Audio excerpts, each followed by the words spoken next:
Hello, good morning to all class 8th जो हिंदी पढ़ने वाले बच्चे हैं। कल हम आपको पढ़ा रहे थे कविता 14 ओ नभ में मंडराते बादल, रामेश्वर शुक्ल अंचल द्वारा रचित। इस कविता में कवि ने बादलों से आग्रह कर रहे हैं, बादलों को बरसने के लिए बार बार विनती की जा रही है कवि की तरफ से, ताकि बारिश हो जाए, वर्षा हो जाए। और जो लोग वर्षा के बिना व्याकुल हैं उन्हें एक आशा की किरण मिल जाए और हर जगह सूखा पड़ा हुआ है, चारों तरफ हरियाली का वातावरण दिखाई दे। तो कविता 14 है ओ नभ में मंडराते बादल, भाग 1 आपको हो गया। आज हम आपको पढ़ाएंगे भाग 2 ओ नभ में मंडराते बादल का।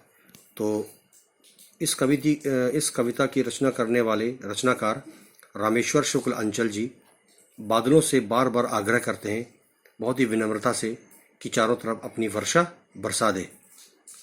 पहाड़ों पर, मनुष्यों पर, जानवरों पर, नदी नालों में, हर जगह पानी जब बरस जाएगा और चारों तरफ का माहौल, जो वातावरण है, वो बहुत ही मनोरम दिखाई देने लगेगा। अब आ जाओ भाग 2। गीतों की गूंजों से मरमर का उल्लास हरा, ओ मादक उन्मादक बादल बेबरसे मत जा। इधर देखिए, जाग उठी मरु मरु में सुख की वाष्पाकुल आशा, इस निधाग से जला प्रकृति का रोम रोम प्यासा। थकी अनमनी धूप मांगती है जल में बाहें, डूब गई तम में नीड़ा कुल विहंगों की छाहें। खेतों खलिहानों मुंडेरों पर, छत पर, घर घर, हेर रहे अगणित हम तुमको जल वाले जलधर, उमड़ बरसने वाले बादल बेबरसे मत जा। अब इधर आ जाओ। है अनदेखी बान तुम्हारी तरसाते जग को, कवि कह रहा है, पूर्वा की थपकी दे देकर भरमाते जग को। मन की बूंदों से कब तक जीवन को तृप्ति मिले, कब तक जलती बालू पर यौवन का फूल खिले।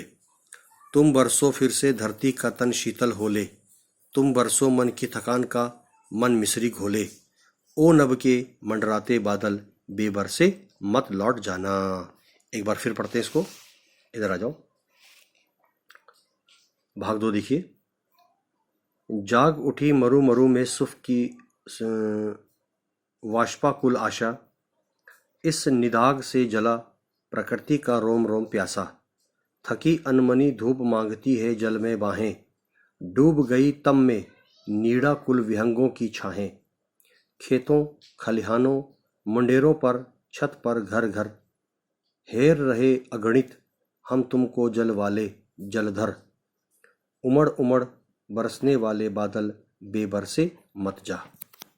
अंतिम लाइन में देखो, है अनदेखी बान तुम्हारी तरसाते जग को, पूर्वा की थपकी दे देकर भरमाते जग को।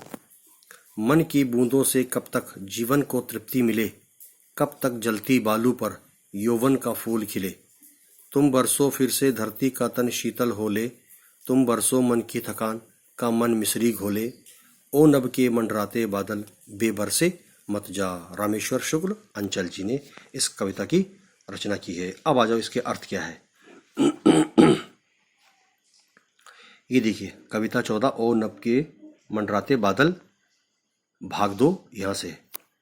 जो पंक्तियाँ मैंने अभी आपको पढ़कर बताया है, उन पंक्तियों का अर्थ कुछ इस प्रकार से है। कवि रामेश्वर जी कहते हैं कि हे बादल, तुम्हारे आने पर कण कण में सुख की, भाप की, बेचैनी की आशा, नई उमंग जाग उठी है। तुम्हारे बरसने से सबको एक नई किरण, एक नई रोशनी मिल रही है। इसी भीषण गर्मी में प्रकृति का रोम रोम भी प्यासा है। थकी और बेचैन धूप भी तुम्हारी पानी से भरी बाहें मांग रही है। तुम्हारे आने पर घोंसलों में जाने के लिए बेचैन पक्षियों की छाहें, यानी कि साया, अंधेरे में डूब गई है। खेत खलिहानों, घरों के मुंडेरों, अब इधर आ जाओ,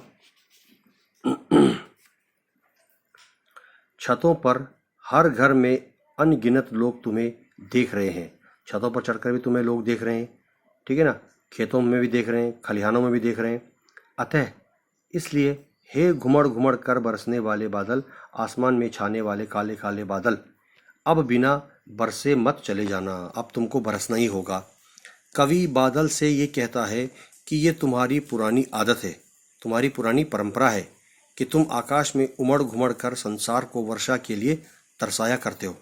कवि कह रहा है ये तुम्हारी बहुत पुरानी आदत है कि तुम आकाश में घुमड़ कर आते हो, काले काले बादल छा जाते हो और संसार को वर्षा के लिए तुम बहुत तरसाते हो, बेचैन कर देते हो।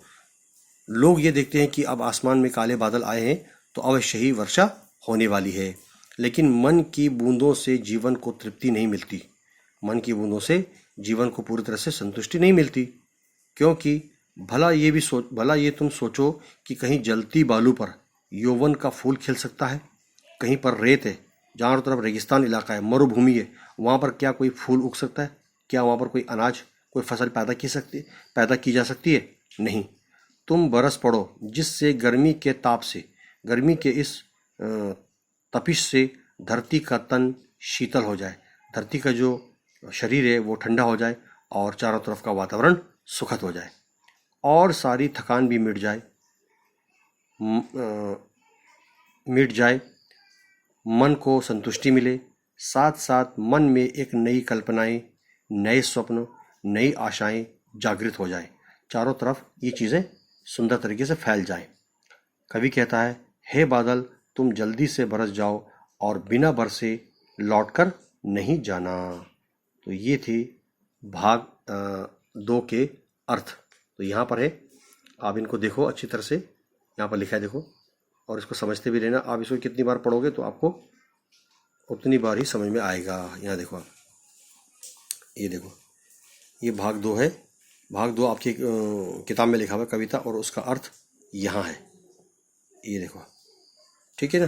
तो इनको आप पढ़ते रहो, समझते भी रहो और अपना काम अच्छी तरह से करते रहो, इंशाल्लाह सफलता अवश्य मिलेगी। धन्यवाद।